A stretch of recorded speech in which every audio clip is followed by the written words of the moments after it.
సీఎంగా రేవంత్ రెడ్డికి ఎన్ని మార్కులు వేస్తారు అంటే 25 మార్కులే వేస్తున్నామని 59% మంది చెప్పారు. 50 మార్కులు వేస్తున్నామని 35% మంది, 76% మంది, 100% అసలు లేరు. అంటే ఓవరాల్గా ఈయన పర్ఫార్మెన్స్ 25% మందికే 25 మార్కులు 25 మార్కులకే 25 మార్కులు పరిమితమైనవి. మనం కొంచెం 50 మార్కులు కన్సిడర్ చేస్తే పాస్ మార్కులకు దగ్గర పాస్ అయినా పాస్ కాదు, ఇప్పటికైతే పాస్ కాదు. 35 అంటే జస్ట్ పాస్. ఈయన మీద నెగిటివిటీ ఎంత స్టార్టింగ్ స్టేజ్లో ఉందో ఆయన పరిపాలన పెర్ఫార్మెన్స్ కూడా ఇంకా స్టార్టింగ్ స్టేజ్లోనే ఉంది. సో ఇది ఒక పాస్ రావాలన్నా డిస్టింక్షన్ తెచ్చుకోవాలన్నా కూడా ఇంకొక 2-3 సంవత్సరాలు పడుతుంది. ఆ 3 సంవత్సరాల తర్వాత ఇది డిస్టింక్షనా మొత్తం ఫెయిలా పాస్ అనేది ఒక మన మధ్యంతర నివేదిక 2.5 ఏళ్ల తర్వాత చూసుకున్నప్పుడు అప్పుడు తేలుతుంది. 1 ఇయర్ రివ్యూలో అయితే Revanth Reddy 35 marks below average, below pass. అంతకు మించి అంటే దీనిలో కాంగ్రెస్ పార్టీ పూర్తి వైఫల్యం అందామా లేకపోతే రేవంత్ రెడ్డి గారి వైఫల్యం? ఇది రెండు మిక్స్డ్ అండి. కాంగ్రెస్ పార్టీ నాయకులు సీనియర్లు ఓన్ చేసుకోకపోవటము, క్యాబినెట్ లో చేస్తూ ఇంక మీరు చూడండి గత క్యాబినెట్ తో పోలిస్తే ఇవాళ మంత్రులు ఒకవైపు రేవంత్ రెడ్డి మహబూబ్నగర్లో రుణమాఫీ మొత్తం చేసినట్టే ఖమ్మంలో తుమ్మల నాగేశ్వరరావు ఇంకా 3 లక్షల మంది చేయాలంటుంటాడు. ఇది ఏ పార్టీలో సాధ్యమవుతుందా? అది బీజేపీలో కానీ టీఆర్ఎస్లో కానీ అట్లా మాట్లాడితే తెల్లారి పార్టీలో ఉంటారు వాళ్ళు. సో అందుకనే కాంగ్రెస్ రేవంత్ రెడ్డి గారు ప్రభుత్వాన్ని మీదేసుకొని ప్రజలకు ఏదో చేస్తున్నా చెప్పే ప్రయత్నం చేస్తున్నా మంత్రులు తమ చెప్పాలనుకునే చెప్పేస్తున్నారు కింది స్థాయిలో.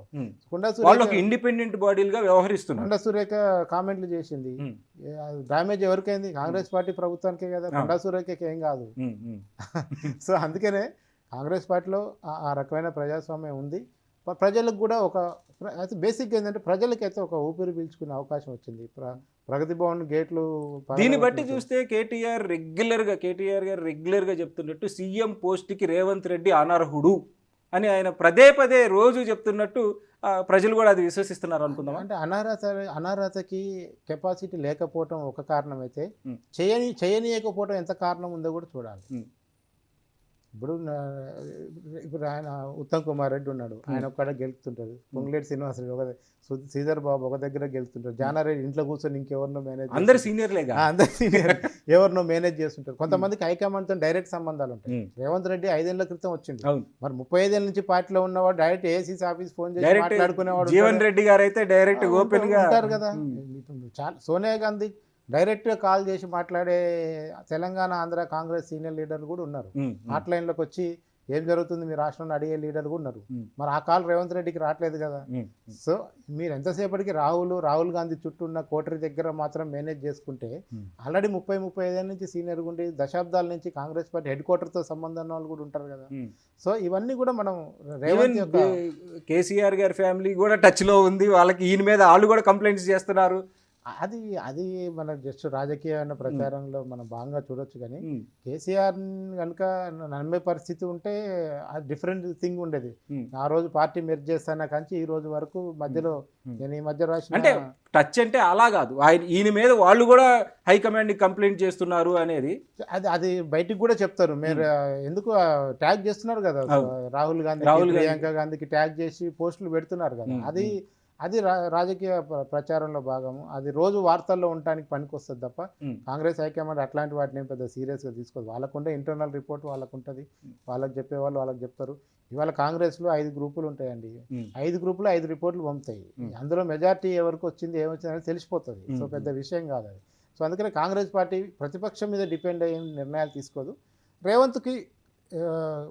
రేవంత్ అవసరం హైకమాండ్కి, హైకమాండ్ అవసరం రేవంత్కి. ఇది పరస్పర అవగాహనతో నడుస్తున్న ప్రభుత్వం. ఇప్పటికి ఇంకొకటి చాలా అంటే రేవంత్ రెడ్డి గారి మీద రోజు ప్రెస్ మీట్ పెట్టి మాట్లాడే వాళ్ళ సంఖ్య పెరిగింది. అటు కేటీఆర్ గారు కానీ, హరీష్ రావు గారు కానీ, లేదు బీజేపీ నుంచి కానీ, లేదు బీఆర్ఎస్ పార్టీలోనే ఇప్పుడు ఆర్ఎస్ ప్రవీణ్ కుమార్ గారు కానీ, వీళ్ళంతా రెగ్యులర్ రేవంత్ రెడ్డి గారు టార్గెటెడ్గా దాడి చేస్తూ ఉన్నారు.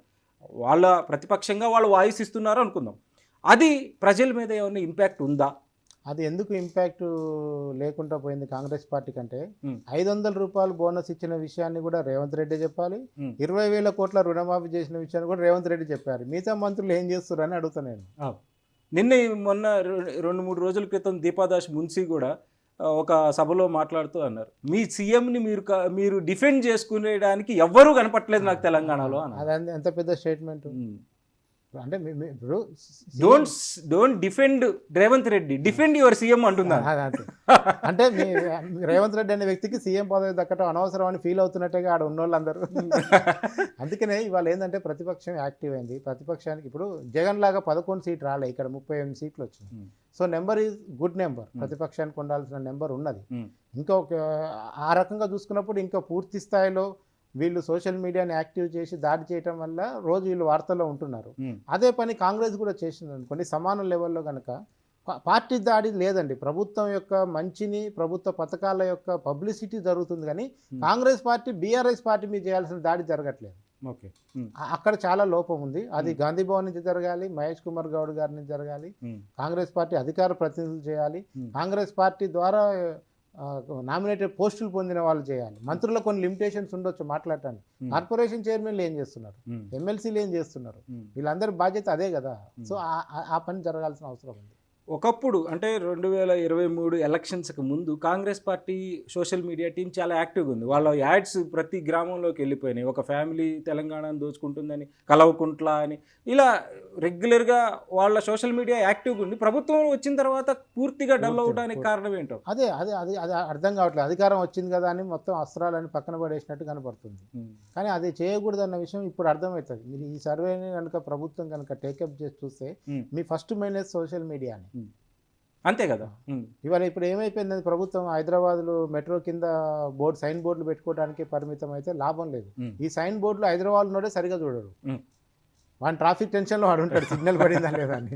ఇంకా ఊర్లో ఉండడానికి ఎప్పుడు పోవాలి ఈ సైన్ బోర్డు? సరే, అంటే ఇది కరెక్ట్ కాదు. ఊర్లో వాడికి మీరు ఎన్నికలప్పుడు ఎట్లయితే ప్రచారం అందించారో, ఇవాళ కాంగ్రెస్ చేసిన మంచి పనులు కానీ, ప్రభుత్వం చేసిన పథకాలు కానీ, రాజకీయంగా ప్రతిపక్షం చేస్తున్నారు. ఇప్పుడు ప్రతిపక్షం చాలా తప్పులు చేస్తేనే మిమ్మల్ని కూర్చోబెట్టారు. ఆ తప్పులకు మీరు చేస్తున్న వడ్డీల విషయాన్ని ప్రజలకు చెప్పాల్సిన బాధ్యత కూడా మీదే కదా. సో ఇవన్నీ చేయకుండా మమ్మల్ని వ్యతిరేకిస్తున్నారు కూర్చుంటే లాభం లేదు. అట్లా రేవంత్ రెడ్డి ఇంకొక విషయం, చాలా సీరియస్ విషయం, నిరుద్యోగులు లేకపోతే విద్యార్థుల విషయంలో గురుకులాల్లో ఫుడ్ పాయిజనింగ్లు విపరీతంగా అవుతూ ఉన్నాయి. ఆ గురుకులాల విద్యను కంప్లీట్గా నాశనం చేశారు, విధ్వంసం చేశారు విద్యా వ్యవస్థని. నిరుద్యోగుల్లో కూడా ఉద్యోగాలు ఏదో జాబ్ క్యాలెండర్ ప్రకటించారు, కానీ అనుకున్న స్థాయిలో వాళ్ళు ప్రకటించుకుంటున్నట్టు 55,000 ఉద్యోగాల్లో 30,000 ఉద్యోగాలు అంతకుముందు వాళ్ళు ఇచ్చిన నోటిఫికేషన్లు వాటికే వీళ్ళు అపాయింట్మెంట్ లెటర్లు ఇచ్చారని. మరి ఈ ప్రభుత్వం వాళ్ళను కూడా సాటిస్ఫై చేయలేదనే ఒక క్వశ్చన్ మార్క్ ఉంది. అంటే మెస్ ఛార్జీలు, కాస్మెటిక్ ఛార్జీలు పెంచారు, అదొక పాజిటివ్ అంశం కనపడుతుంది. రెండోది, ఈ కల్తీ ఆహార ఘటనలు అనేవి ఎవరో మనం చెప్తున్నారు. ఇక అన్నంలో ఉప్పు వేస్తారో లేదో కూడా సీఎంఏ చూడాలి. కింద ఉన్న మంత్రులు ఏం చేస్తారు, అధికారులు ఏం చేస్తారు. ఇప్పుడు సోషల్ వెల్ఫేర్ డిపార్ట్మెంట్ అని ఉంది కదా, జీతాలు తీసుకుంటారు కదా, మరి ఆ రోజువారీ ఫుడ్ని వాడు ఎందుకు తనిఖీ చేయడు? ప్రతిదానికి సీఎంను ముడిపెట్టి, ప్రభుత్వాన్ని ముడిపెట్టి మాట్లాడుతున్నారనే విషయం కూడా వచ్చింది. వాస్తవానికి ఈవెన్ బడ్జెట్ కేటాయింపులు కూడా అదే విధంగా ఉన్నాయి. ఐదర్ హెల్త్ కానీ, ఎడ్యుకేషన్ కానీ. గురుకులాలకి, అద్దె భవనాలకి అద్దె కట్టలేని పొజిషన్లో ప్రభుత్వం. గత ప్రభుత్వాలు కొనసాగింపే అది నడుస్తుంది. గత ప్రభుత్వాల్లో కూడా గురుకులాలని పెట్టారు, కానీ అది ప్రవీణ్ కుమార్ తర్వాత దాని మీద కూడా దృష్టి పెట్టలేదన్న విమర్శ కూడా ఉన్నది.